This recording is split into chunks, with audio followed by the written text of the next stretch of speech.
शिंदेंच्या शिवसेनेच्या राष्ट्रीय प्रवक्त्या सुनेत्रा पवारांच्या भेटीला गेलेल्या आहेत। शायना एनसी यांनी सुनेत्रा पवार यांची भेट घेतली आहे। विधान परिषदेवर उमेदवारी न मिळाल्यामुळे शायना एनसी नाराज असल्याची चर्चा आहे। तर शायना एनसी राष्ट्रवादीच्या वाटेवर आहेत का, अशा देखील आता चर्चा जोर धरू लागल्या।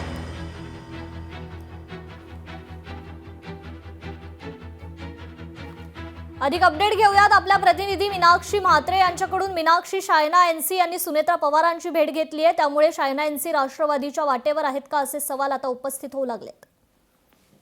निश्चितच कृपा, आपण पाहतोय की आज सकाळी उपमुख्यमंत्री सुनेत्रा पवार यांच्या भेटीसाठी एकनाथ शिंदे यांच्या शिवसेना पक्षाच्या राष्ट्रीय प्रवक्त्या शायना एनसी यांनी त्यांची भेट घेतलेली आहे।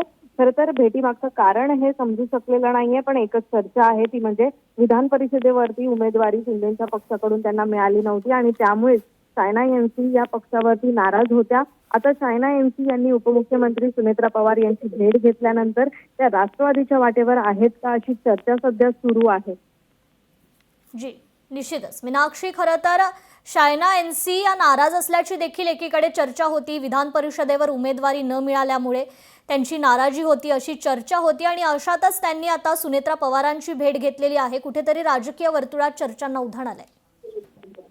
निश्चितच, कारण एकीकडे विधान परिषदेच्या उमेदवारीसाठी शायना एनसी या इच्छुक होत्या, मात्र त्यांना संधी न मिळाल्याने त्या पक्षावर नाराज असल्याची चर्चा काही दिवसांपूर्वी सुरू होती आणि त्यानंतर आता नुकतीच आपण पाहतोय की उपमुख्यमंत्री सुनेत्रा पवार यांची त्यांनी भेट घेतलेली आहे। अशा या वेळी ही भेट होत आहे ज्यावेळी राष्ट्रवादी काँग्रेस अजित पवार यांच्या पक्षाचा आगामी विधान परिषदेच्या निवडणुकीसाठी उमेदवार जे आहे ते निश्चित करत आहेत आणि त्यानंतर निश्चित झाल्यानंतर यावेळी शायना एनसी राष्ट्रवादी काँग्रेसमध्ये प्रवेश करू शकतात का, अशा देखील चर्चांना उधाण आलेलं आहे। सध्या आपण पाहतोय की शायना एनसी यांनी सध्या यावर कोणतीही अधिकृत भूमिका स्पष्ट केलेली नाहीये, पण यापूर्वी त्यांनी राष्ट्रवादीतील घडामोडींवरती हा त्यांच्या अंतर्गत विषय असल्याचं देखील भाष्य केलेलं होतं। पण मात्र आजच्या भेटीनंतर त्या राष्ट्रवादीच्या वाटेवरती आहेत का, अशी देखील एक चर्चा रंगू लागली आहे। मीनाक्षी, धन्यवाद आपण दिलेल्या या अपडेट संदर्भात। लोकशाही मराठी ऐका, पहा, जागरूक रहा।